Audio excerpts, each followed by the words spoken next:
Hi everyone! Welcome back to my channel. And today I'll take you through some more Christmas preparations. And if you remember last time, nag-unbox tayo ng Christmas tree, right? Pero honestly, hindi pa rin siya tapos kasi may new project kami ng asawa ko na ginawa. And let me tell you a little bit about that. First, nakita ko tong inspiration sa Pinterest and na-in-love ako sa vibe ng sofa. Actually, matagal ko na tong nakita pero I wanted ours to have the same look this Christmas.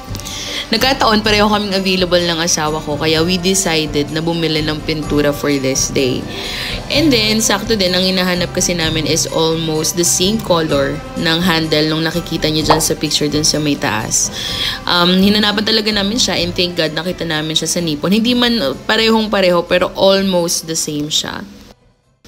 After painting, we decided na sukatin yung upuan and then bumili kami ng custom foam sa Eurotex. Actually, maraming na-intriga dito sa foam na to. But I just want to share na yes po, pina-customize po namin ang foam na to. Since alam naman natin, ang asawa ko po ay nagtatrabaho sa Eurotex. Kaya may idea din siya kung saan tamang bumili and so on and so forth.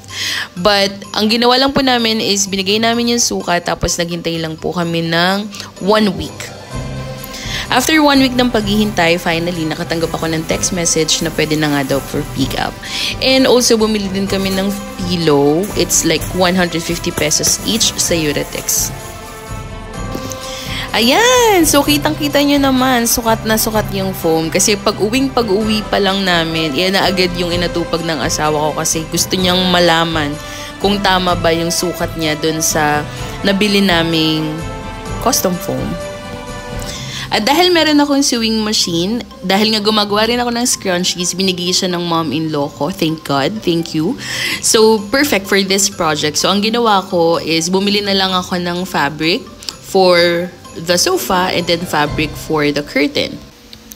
So, here is the final look. Super happy ako sa outcome.